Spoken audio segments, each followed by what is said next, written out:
1, 2, 3. Assalamualaikum warahmatullahi wabarakatuh. Aruram ti kelompok 2 aya di ITB bade ngawawancara Dr. Adi Bancoro. Assalamualaikum Bapak. Waalaikumsalam. Hari nami Bapak teh Nama saya Adi Bancoro. Saya ini dosen di ITB di bagian Sekolah Ilmu dan Teknologi Hayati. Assalamualaikum warahmatullahi wabarakatuh. Waalaikumsalam. Punten Pak, biasa diingatkan waktu semasa Sunda Pak. Mangga. Ada bade wawancara ke Bapak kanggo tugas bahasa Sunda Pak. Iya, mangga. Atur nuhun Pak, tos ngayogikeun waktosna Pak. Iya. Ari Bapak teh janten profesinya naon? Saya ini profesinya sebagai dosen. Jadi saya ini udah hampir 30 tahun dosen di ITB. Jadi udah tahu betul tentang ITB itu gimana. Dan profesi saya sebagai dosen di Sekolah Ilmu dan Teknologi Hayati. Bapak teh motivasinya naon bisa jadi profesor?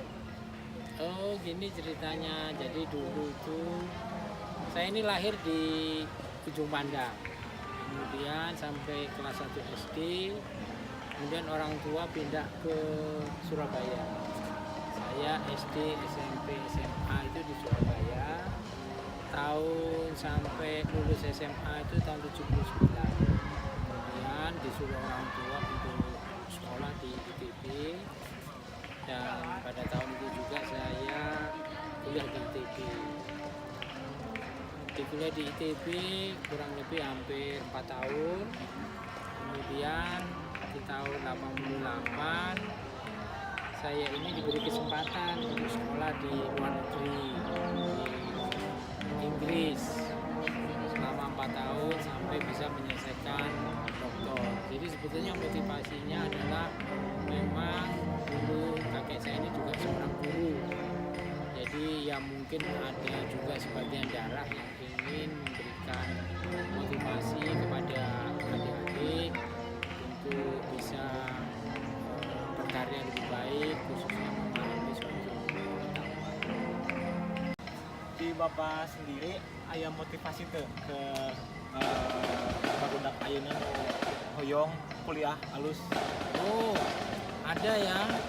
Jadi sekarang ini motivasi yang saya inginkan ke anak-anak ini, kalian ini zamannya zaman milenial.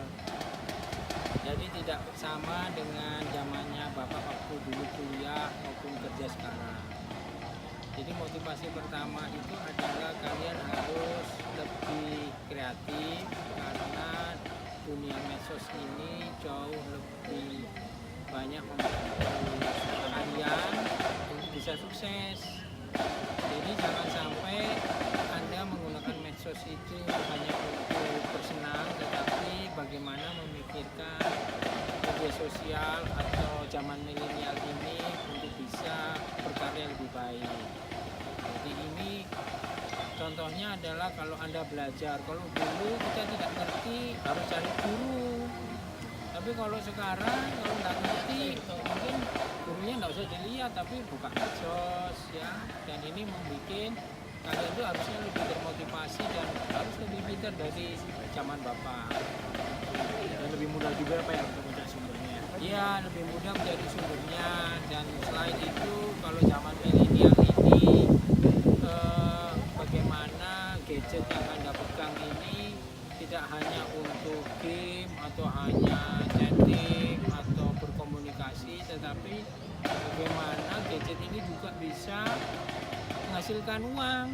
Itu penting ya. Jadi supaya kalian ini lebih kreatif karena semua ke depan ini mungkin 50 tahun lagi hidup kita ini tergantung dari gadget ini gitu. Jadi saya minta ke kalian untuk lebih bisa memahami apa itu gadget, kemudian bagaimana zaman milenial ini persaingan lebih keras, tetapi persaingan itu bisa diselesaikan kalau Anda juga seperti sekarang ini bekerja kelompok. Itu yang bisa saya sampaikan. Kalau ti Bapak sendiri teh aya kisah inspiratif teu anu ngubah kayaan Bapak jadi seperti ini? Oh, ada. Jadi inspiratif Bapak waktu masih muda ya. Pertama itu adalah memang punya cita-cita. Memang salah satu cita-citanya mau jadi orang terkenal sebetulnya, tapi tidak kesampaian sekarang. Tapi Bapak ini berusaha keras dengan suatu contoh adalah pada waktu selesai kuliah dari luar negeri, ya alhamdulillah dapat jodoh juga dosen ITB. Nah ini membuat inspiratif Bapak untuk lebih bisa berkarya. Dan selain itu Bapak selalu yang penting itu adalah sehat, berolahraga, inspiratif olahraga. Nah olahraga ini adalah salah satu bagian dari inspiratif Bapak untuk bisa menyelesaikan semua pekerjaan, karena berolahraga itu adalah punya tantangan tersendiri. Contohnya kalau kalian lari di lapangan, Anda harus bisa menyelesaikan dalam waktu yang singkat. Nah, itu usaha itu harus juga inspiratif, itulah yang menjadi bagian dari kalau ada pekerjaan. Jadi kalau pekerjaan itu kita tahu ya kita harus selesaikan secepat mungkin. Inspiratif inspiratif lain yaitu ya tentunya senang berteman ya karena teman di lingkungan itu juga rata-rata juga ada yang jadi dosen, ada yang jadi pengusaha. Itu adalah bagian dari inspiratif untuk saya juga mengajar di dalam kelas, karena Bapak ini sudah ngajar 30 tahun, murid Bapak ini udah banyak yang lulus, udah hitung aja kalau 1 tahun bisa 100 orang, 30 tahun berapa orang, jadi banyak sekali murid-murid. Kadang-kadang Bapak juga lupa, nah, tapi masih sering ketemu dan juga dapat inspiratif juga dari murid-murid. Mungkin itu yang bisa saya sampaikan.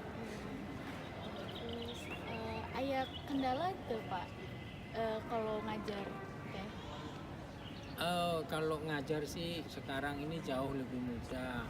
Kalau dulu itu sulitnya itu adalah fasilitasnya memang sangat terbatas. Tapi kalau sekarang mahasiswa itu diberi kesempatan, selain dia mendengarkan, tidak boleh buka gadget, tetapi dia bisa saja buka alat komunikasi yang lain ya seperti laptop, untuk dia juga bisa tahu apa yang Bapak sampaikan. Selain itu kalau di kampus dulu itu beli textbook itu mahal, tapi sekarang ini sudah ada e-book yang membuat mahasiswa ini jauh lebih pintar. Kadang-kadang dosennya mahasiswanya lebih dulu tahu daripada dosennya. Jadi saya minta juga ke kalian ini yang ada hadir dari sini yang punya kesempatan juga, yang saya doakan untuk bisa juga kuliah di ITB. Soalnya ITB itu ya the best gitu ya. Gitu. Ya saya harapkan Anda juga punya motivasi untuk bisa mendapatkan pendidikan yang tinggi. Ya. Naon geus Bapak capai selama ngajar di ITB? Oh, yang dicapai banyak ya. Jadi saya itu paling berkesan kalau di kelas itu ada muridnya pertama. Kedua, yang berkesan kedua adalah kalau ada anak tidak mengerti terus Bapak bisa menjelaskan dengan baik dan anak itu mengerti. Yang ketiga, kalau anak itu sudah lulus lah. Waktu acara wisuda, saya kadang-kadang melihat anak-anak ini yang sudah lulus, pasti dia punya mimpi yang banyak, tapi dia juga harus bersaing di lapangan pekerjaan. Yang keempat itu adalah kalau sudah di kelas khususnya, karena Bapak sudah relatif umurnya jauh, mungkin setara dengan orang tua kalian, mungkin berdua, itu anak-anak itu datang tidak dengan malas, tapi dengan semangat. Jadi pesan saya ke kalian, salah satunya kalau datang di kelas itu harus semangat, biar gurunya juga semangat. Kalau kamu tidak semangat, gurunya juga akan semangat bukan males, dia nanti energinya habis untuk hanya marah-marah. Padahal dia datang ke kelas maunya adalah untuk mengajar supaya kalian lebih pintar dari guru.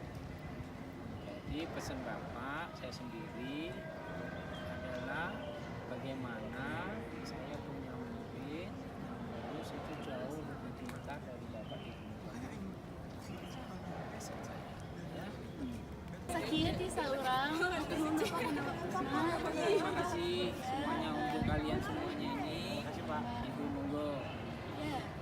Assalamualaikum warahmatullahi wabarakatuh.